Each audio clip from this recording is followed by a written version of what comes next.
Good evening everybody. कक्षा 12 भूगोल अध्याय 8 परिवहन एवं संचार, इसके संबंध में हम स्थल परिवहन देख चुके हैं। आज हम रेल परिवहन के संबंध में अध्ययन करेंगे। रेल मार्ग, रेलवेज। विश्व का प्रथम रेल मार्ग सन 1825 में इंग्लैंड में निर्मित हुआ। रेलगाड़ी का आविष्कार जॉर्ज स्टीवेंसन ने किया तथा प्रथम रेलगाड़ी सन 1830 में मैनचेस्टर से लिवरपूल तक के लिए चलाई गई। तत्पश्चात इसका विस्तार विश्व के अन्य भागों में हुआ। विश्व में सर्वाधिक रेल मार्ग की लंबाई उत्तरी अमेरिका में है, दूसरा स्थान में सोवियत संघ और तीसरा स्थान चीन का है। रेल परिवहन की विशेषताओं में माल को तीव्रता से एक स्थान से दूसरे स्थान में पहुंचाना, फसल एवं खनिजों को ढोने के लिए रेल परिवहन ही सर्वश्रेष्ठ है। इसमें जलवायु संबंधी बाधाएं नहीं आती तथा व्यय भी कम खर्च होता है। इस दृष्टि से रेल परिवहन माल को एक स्थान से दूसरे स्थान में पहुंचाने के लिए या मनुष्य को एक स्थान से दूसरे स्थान में जाने के लिए सस्ता व तीव्रगामी साधन के अंतर्गत अपन लेते हैं। रेल मार्ग को प्रभावित करने वाली कुछ दशाएं हैं। रेल मार्ग यद्यपि सस्ता और अच्छा परिवहन का साधन है, किंतु रेल मार्ग का निर्माण सर्वत्र संभव नहीं हो सकता। इनके विकास में निम्नलिखित बातें प्रभाव डालती हैं। नंबर 1, भौतिक कारक। भौतिक कारक के अंतर्गत पहला आता है धरातल। रेल मार्गों के विकास के लिए समतल मैदानी भाग अनुकूल होती है। पर्वतीय पठारी भागों में धरातल के ऊंचे नीचे होने के कारण रेल मार्ग को चक्करदार बनाना पड़ जाता है। साथ ही साथ स्थान स्थान पर पर्वतों को पार करने के लिए सुरंगों का एवं खाइयों को पार करने के लिए पुल का निर्माण करना पड़ता है, जिससे यह अत्यंत खर्चीला हो जाता है। नंबर 2, जलवायु।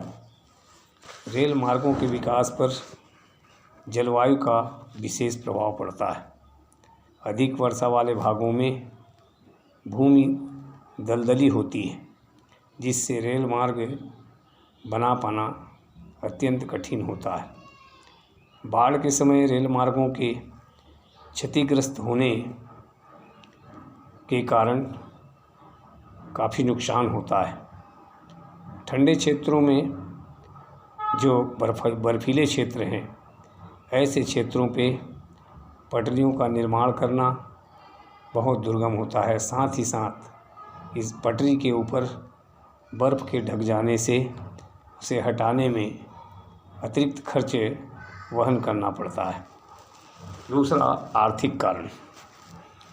आर्थिक कारण के अंतर्गत पहला, खनिज संसाधन। खनिज संसाधनों के पूर्ण दोहन के लिए खनिज क्षेत्रों में रेल मार्गों का विकास आवश्यक होता है। जैसे बैलाडीला में लोहा खनिज ढोने के लिए विशाखापट्टनम से बैलाडीला तक रेल मार्ग का विकास हुआ है। दूसरा, औद्योगिक विकास। किसी भी क्षेत्र में औद्योगिक विकास होने से वहाँ रेल मार्गों का विकास आवश्यक होता है। जैसे भिलाई इस्पात कारखाना के बनने से भिलाई से दिल्ली राजहरा रेल मार्ग का विकास कच्चे माल की प्राप्ति हेतु किया गया। इसी तरह से व्यापार की गति, तीसरा बिंदु है व्यापार की गति। जिन क्षेत्रों में व्यापार उन्नति पर होता है, रेल मार्गों का विस्तार अधिक हो जाता है, क्योंकि व्यापार में कच्चे माल कारखानों तक एवं कारखानों से तैयार माल बाज़ारों तक पहुंचाने के लिए परिवहन की आवश्यकता होती है और इस दृष्टि से रेल परिवहन अति उत्तम माना जाता है। जनसंख्या का घनत्व, जिन क्षेत्रों में जनसंख्या का घनत्व अधिक देखा जाता है, या यूँ कहें कि जिन क्षेत्रों में शहर विकसित होते हैं वहाँ अधिक आबादी बसती है। ऐसी स्थिति में आवश्यकताएं भी जनसंख्या के अनुसार बढ़ जाती है। लोगों को आने जाने के लिए परिवहन की आवश्यकता तो होती ही है, साथ ही साथ विभिन्न प्रकार की आवश्यक वस्तुओं को उन स्थानों तक पहुंचाने के लिए भी परिवहन के साधन का विशेष महत्व होता है। इस दृष्टि से जनसंख्या का घनत्व परिवहन को प्रभावित करता है। रेल मार्ग का विश्व वितरण, कच्चा माल को फैक्ट्रियों तक पहुंचाने के लिए और फैक्ट्रियों से तैयार माल को खपत क्षेत्रों तक पहुंचाने के लिए परिवहन की आवश्यकता होती है और इस दृष्टि से रेल परिवहन महत्वपूर्ण माना जाता है। माल ढोने वाले परिवहन साधनों में रेल की उपयोगिता को देखते हुए आज रेल मार्गों की लंबाई को किलोमीटर में जोड़ने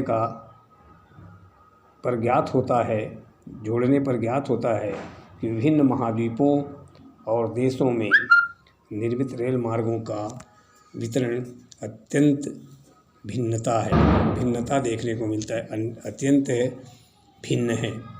यूरोप, भूतपूर्व सोवियत संघ और संयुक्त राज्य अमेरिका में समस्त संसार का 65% रेल मार्ग है।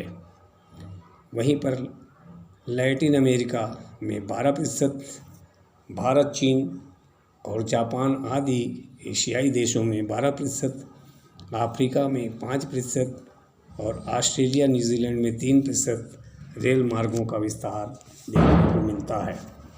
विश्व के अंतर महाद्वीपीय परामहाद्वीपीय रेल मार्ग का अध्ययन करने के लिए सर्वप्रथम संयुक्त राज्य अमेरिका की महादेशी रेल मार्ग के संबंध में देखते हैं। इस देश में विश्व के 26% रेल मार्ग हैं। यहाँ देश का 40% माल रेल द्वारा ढोया जाता है। यहाँ के प्रमुख रेल लाइनों में नंबर 1 उत्तरी ट्रांस महाद्वीपीय रेल मार्ग। यह न्यूयॉर्क से सिएटल तक चलती है। इसके प्रमुख station Chicago, Milwaukee, Duluth, Saint Park, Minneapolis तथा पोर्टलैंड हैं। इसके पश्चिम से पूर्व की ओर विशेषकर लकड़ी ढोई जाती है। इस परिवहन से पश्चिमी संयुक्त राज्य अमेरिका के सेब तथा खनिज पदार्थ एवं मध्य राज्यों से प्राप्त कृषि उत्पाद, मांस आदि भी इससे ढोया जाता है। दूसरा, मध्य ट्रांस महाद्वीपीय रेल मार्ग। यह रेल मार्ग न्यूयॉर्क से सैन फ्रांसिस्को को जोड़ता है। यह न्यूयॉर्क से प्रारंभ होकर Philadelphia, Pittsburgh, Chicago, Omaha, salt lake city एवं सैक्रामेंटो से होता हुआ सैन फ्रांसिस्को पहुंचता है।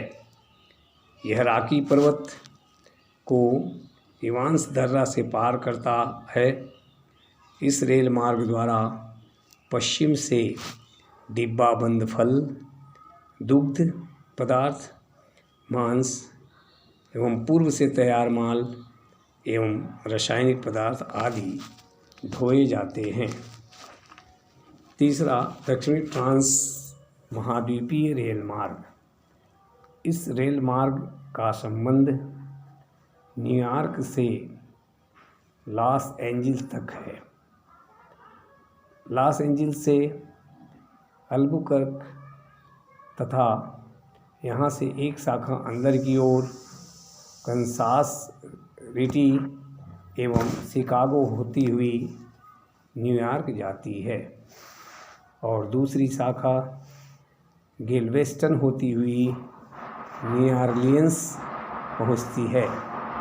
इससे फल, ऊन, खाल, मांस, कपास, चीनी एवं खनिज पदार्थ ढोए जाते हैं।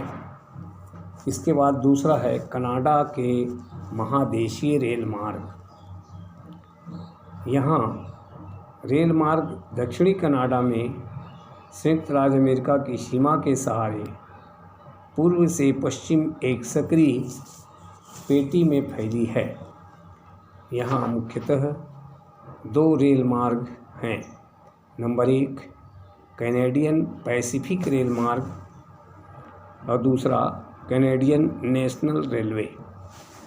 कैनेडियन पैसिफिक रेल मार्ग सेंट लॉरेंस से Montreal, Ottawa, Sudbury, Port Arthur, Port William, Winnipeg, Regina होते हुए वैंकूवर पहुंचता है।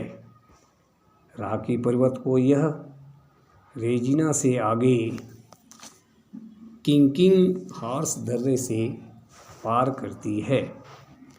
इससे फल, दूध पदार्थ, गेहूँ, सब्जी, लकड़ी एवं खनिज पदार्थ ढोए जाते हैं।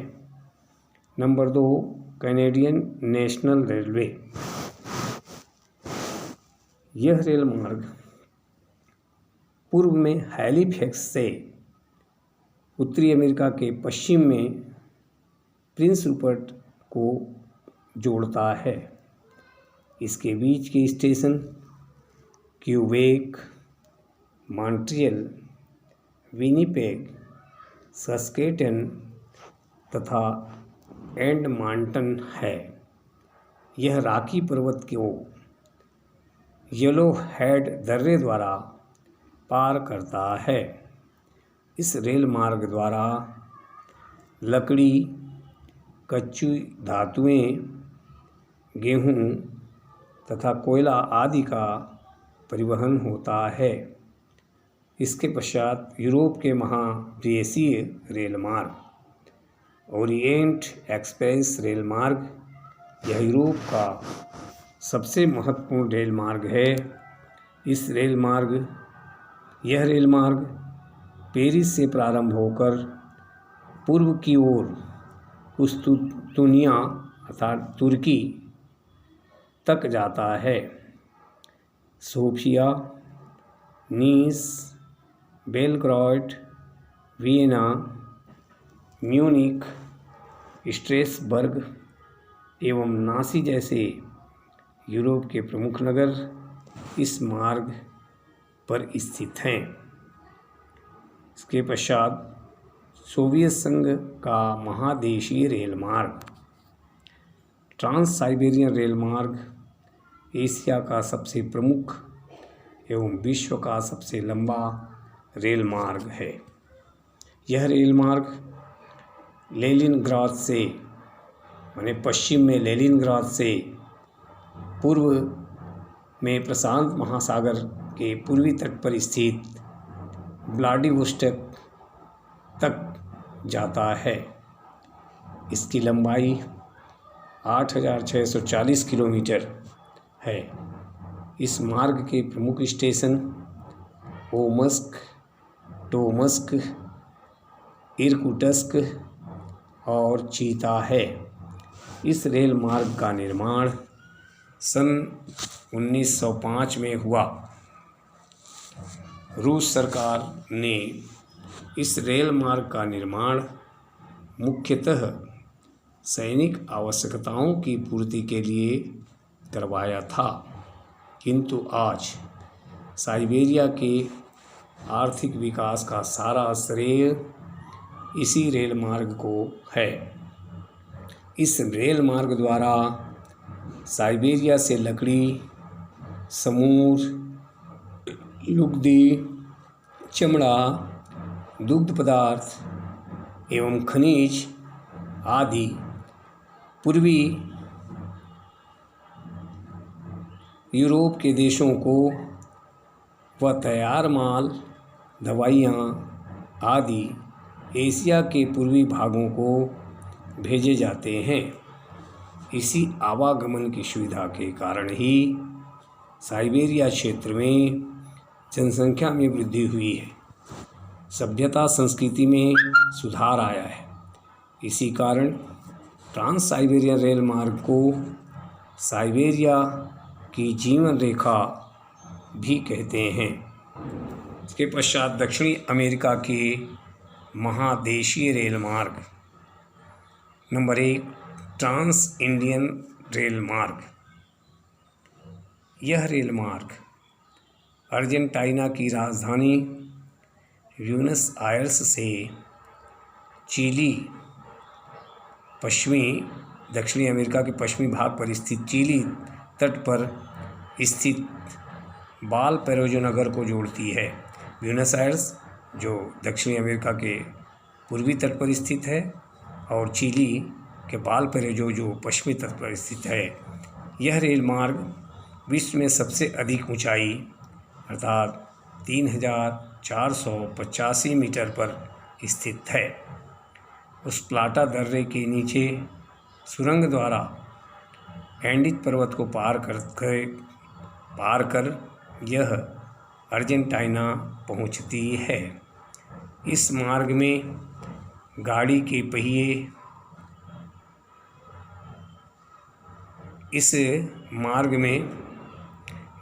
पहिए दांतों पर चलते हैं। वालपैराइजो से ब्यूनस आयर्स की दूरी लगभग 1440 किलोमीटर है। इसकी यात्रा में 33 घंटे लगते हैं। पंपाज की संपूर्ण उपजें इसी रेल मार्ग द्वारा ढोई जाती है।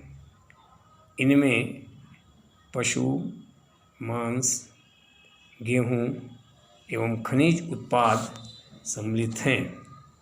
इसके मध्य के प्रमुख स्टेशनों में सैंटियागो एवं मेंडोजा हैं। अफ्रीका के महादेशीय रेल मार्ग। केप काहिरा रेल मार्ग। यह रेल मार्ग अभी तक अपूर्ण है। इसके 3 भाग हैं। नंबर 1, केप टाउन से एलिबो पोर्ट फ्रैंकी। इस रेल मार्ग की लंबाई 5310 किलोमीटर है। यह रेल मार्ग महत्वपूर्ण मार्ग है। इस मार्ग में किम्बरले, मैफ्किंग, बुलवायो, लिविंगटन, टैकी व बुकामा स्टेशन हैं। इस क्षेत्र के कच्चे माल जैसे तांबा, सीसा, सोना, हीरे, जवाहरात तथा घास आदि इस मार्ग द्वारा ढोई जाती है। मैकवार वादी हैफा पहले खंड के बाद का दूसरा पर्वतीय प्रदेश जलप्रपातों एवं बीहड़ जंगलों के कारण अपूर्ण है। कोई परिवहन एवं यातायात के साधन नहीं है। दूसरे खंड में सूडान के मकवार से प्रारंभ होता है, जो खार्तूम तथा अवतारा होते हुए वादी हैफा तक है। नंबर 3, आसवान से काहिरा। तीसरा खंड में आसवान से पुनः प्रारंभ होकर रेल मार्ग काहिरा तक जाता है। इसके बाद 7वां में ऑस्ट्रेलिया महादेशीय रेल मार्ग, ट्रांस कॉन्टिनेंटल रेल मार्ग। यह ऑस्ट्रेलिया का सबसे महत्वपूर्ण रेल मार्ग है जो यहाँ के प्रमुख नगरों को जोड़ता है। यह मार्ग पर्थ से प्रारंभ होकर कालगुरली, कूलगार्डी, एडिलेड, मेलबोर्न और कैनबरा तथा सिडनी तक जाता है। यह रेलमार्ग एक विशाल मरुस्थल से होकर गुजरता है। यह पश्चिम से पूर्व दिशा में लगभग 840 किलोमीटर की दूरी में सीधे चलता है। इस मार्ग में कालगुरली और कूलगार्डी सोना, फल, ऊन, गेहूँ, कोयला आदि का परिवहन किया जाता है। 8वां भारतीय रेल मार्ग। भारत में सन 1823 में बम्बई और ठाणे के बीच प्रथम रेल मार्ग बनाया गया। इसी समय से आज तक रेल मार्ग का विकास भारत में तेज़ी से हो रहा है। भारत में रेल मार्ग की कुल लंबाई 2015-16 के अनुसार 1,19,640 किलोमीटर है। भारत में रेल मार्ग सबसे महत्वपूर्ण परिवहन का साधन है। यह कुल माल का 80% तथा सवारियों का 70% लाता ले जाता है। प्रशासनिक सुविधा एवं कार्यकुशलता की दृष्टि से भारतीय रेल को विशिष्ट मंडलों में बांटा गया है। उत्तर भारत में घनी जनसंख्या वाली गंगा की घाटी क्षेत्र में रेल मार्गों का जाल बिछा है। उत्तर हिमालय और प्रायद्वीपीय भारत में पूर्वी व पश्चिमी घाटों के साथ रेल मार्गों का विकास कम हो पाया है। इसका कारण धरातली बनावट उत्तरदायी है, क्योंकि यह क्षेत्र पठारी और पर्वतीय है। इसके पश्चात जल परिवहन, वाटर ट्रांसपोर्ट।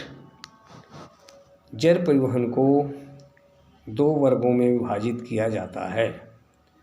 नंबर 1 आंतरिक जलमार्ग, इनलैंड वाटरवेज। आंतरिक जलमार्ग महाद्वीपों के आंतरिक भागों में नदियों तथा झीलों द्वारा संपन्न होता है। नदियों, झीलों एवं नहरों द्वारा संपन्न होता है। इन नदियों द्वारा जल परिवहन महत्वपूर्ण है। उनके द्वारा धातुएं, कोयला, लकड़ी, जूट, कपास, नमक आदि वस्तुओं का परिवहन अधिक लाभकारी होता है। पठारी, पर्वतीय एवं दलदली क्षेत्रों में जहाँ सड़कें बनाना अथवा रेल मार्ग बिछाना कठिन होता है, वहाँ नदियाँ यातायात का प्रमुख साधन होती हैं, जिस हेतु आदर्श भौगोलिक दशाएं निम्नांकित हैं। नंबर 1 नदियों द्वारा परिवहन के लिए आवश्यक है कि नंबर 1 नदियाँ पर्याप्त जल वाली सदा प्रवाहिनी होनी चाहिए। नंबर 2 नदी जल की प्रवाह गति मंद हो। नंबर 3 नदी मार्ग में जल प्रपातों का अभाव हो और नदियाँ चौड़ी हों। नंबर 4 नदियों के मुहाने जमाव रहित, स्वच्छ हों और ज्वार के समय उसका जल स्तर ऊंचा हो जाता हो, जिससे बड़े बड़े जलयान नदी में भीतर तक आसानी से आ जा सकें। नंबर 5, शीत ऋतु में नदी हिमाच्छादित ना हो जाती हो।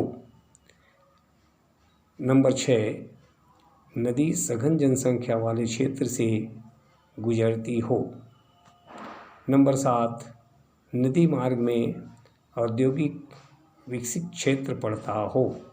ये सभी स्थितियां नदी के द्वारा जल परिवहन को बढ़ावा देते हैं। आंतरिक जल मार्ग का विश्व वितरण। अंतर्देशीय जल मार्गों के वितरण के दृष्टिकोण से निम्नलिखित क्षेत्र महत्वपूर्ण माने जाते हैं। नंबर 1, यूरोप के आंतरिक जलमार्ग। इस महाद्वीप में बड़ी बड़ी नदियां जैसे Rhine, Danube, Loire, Seine, Dnieper, Volga, बेजल आदि बड़ी बड़ी नदियां हैं।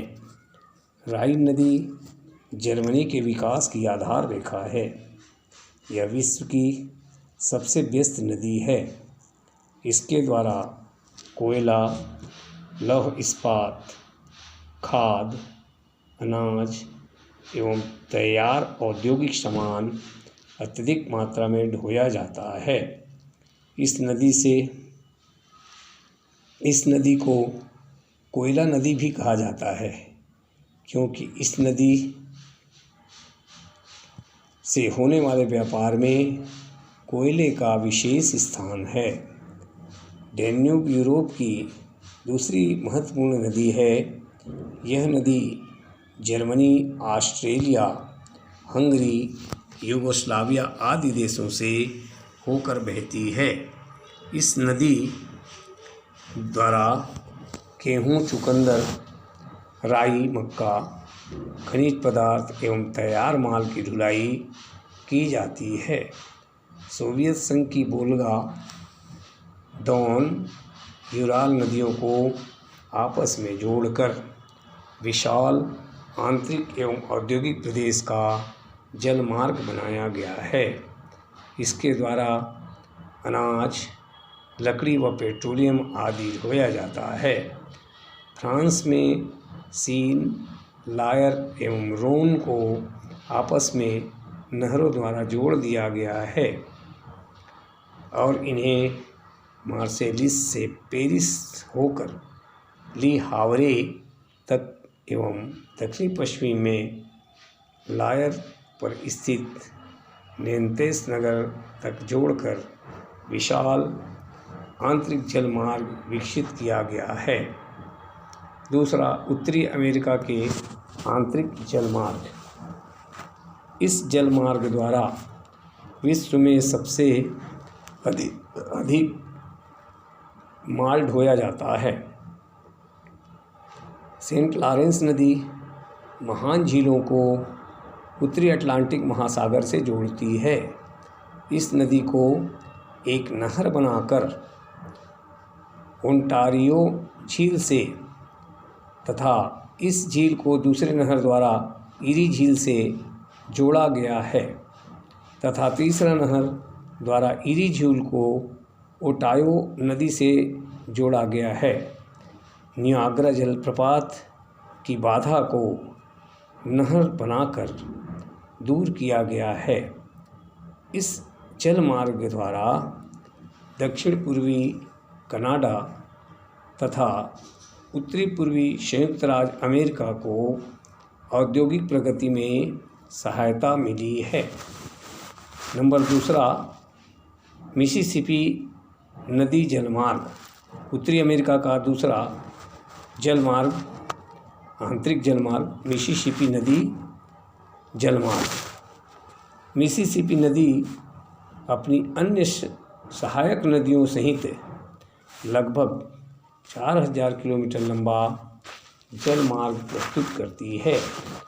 मिसिसिपी तथा ओटायो नदियों को नहर द्वारा महान झीलों से जोड़ दिया गया है।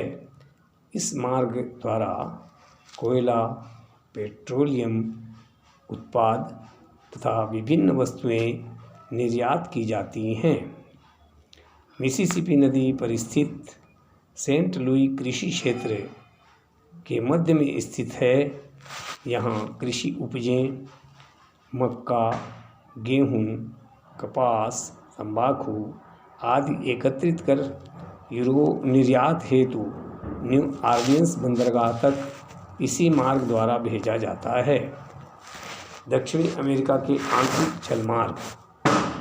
इस महाद्वीप में अमेजन, पेराना, पैराग्वे, ओरिनिको एवं मैकडेविना नदियां प्रमुख है।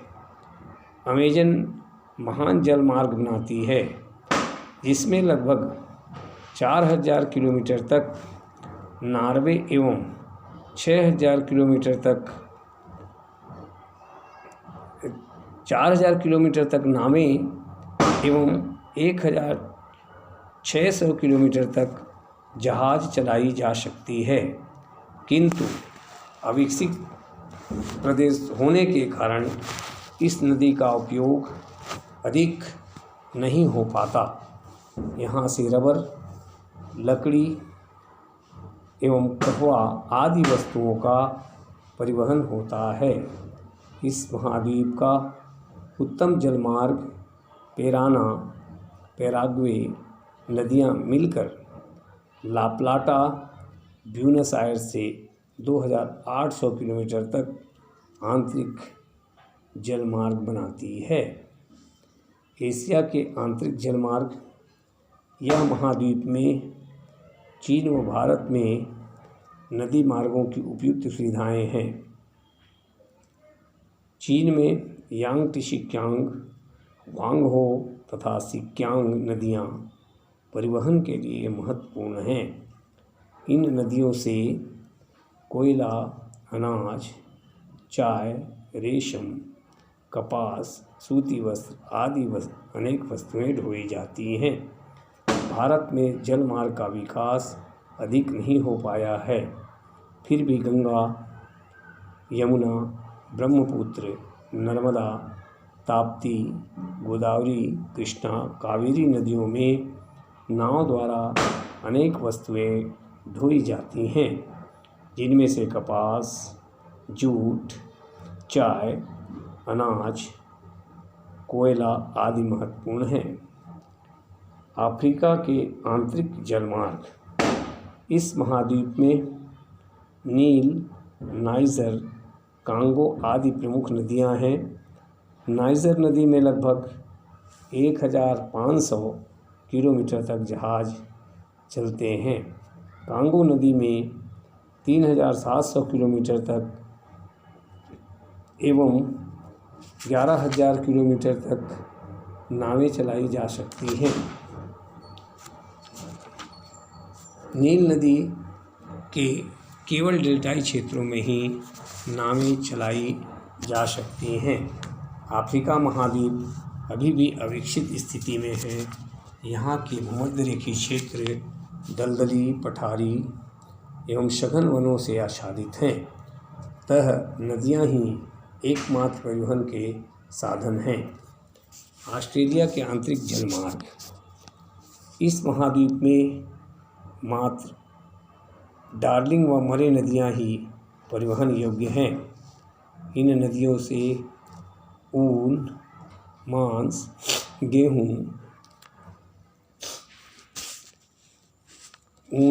गेहूँ, कपास, लोहा आदि वस्तुएं ढोई जाती हैं।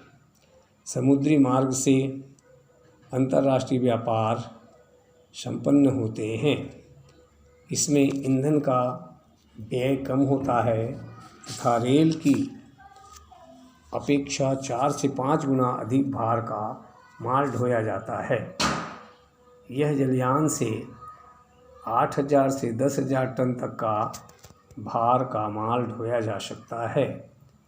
आजकल तो और भी अधिक भार ढोने वाले जलपोतों का निर्माण हो गया है। 15वीं शताब्दी में पालदार जहाज चलने लगे थे, जो हवाओं के सहारे चलते थे तत्पश्चात इसमें सुधार हुआ है और इससे अंतर्राष्ट्रीय बाजार में दूरस्थ देशों से भारी एवं हल्की सभी प्रकार के मालों का पहुंचना सुलभ हो गया है। समुद्री परिवहन को प्रभावित करने वाले कारक। समुद्री परिवहन का कहाँ कितना विकास संभव हो पाएगा, यह निम्न बातों पर निर्भर करता है। नंबर 1, भौगोलिक दशाएं।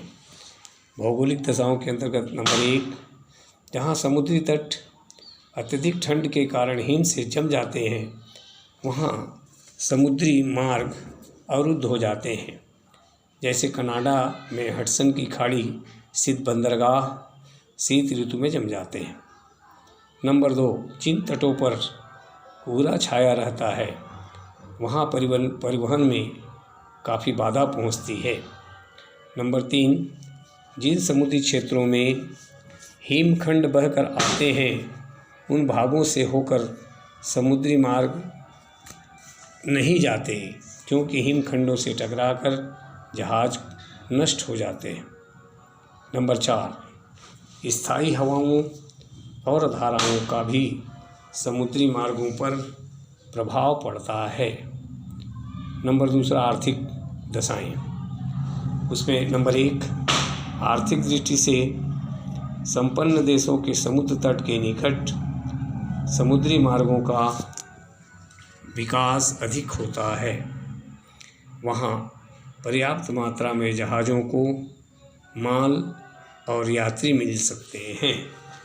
नंबर 2, जलयान ऐसे बंदरगाहों से ही गुजरते हैं जहाँ कोयला होने की सुविधा होती है। जिन देशों के बंदरगाहों पर यात्रियों और व्यापारियों को अधिक सुविधाएं मिलती हैं वहाँ भी समुद्री परिवहन अधिक होता है। उन बंदरगाहों में जलयान कम गुजरते हैं जहाँ यह आयात निर्यात पर प्रतिबंध होता है तथा अधिक टैक्स लिए जाते हैं। विश्व के प्रमुख समुद्री मार्ग। Main ocean routes of the world. Number 1, उत्तरी अटलांटिक मार्ग।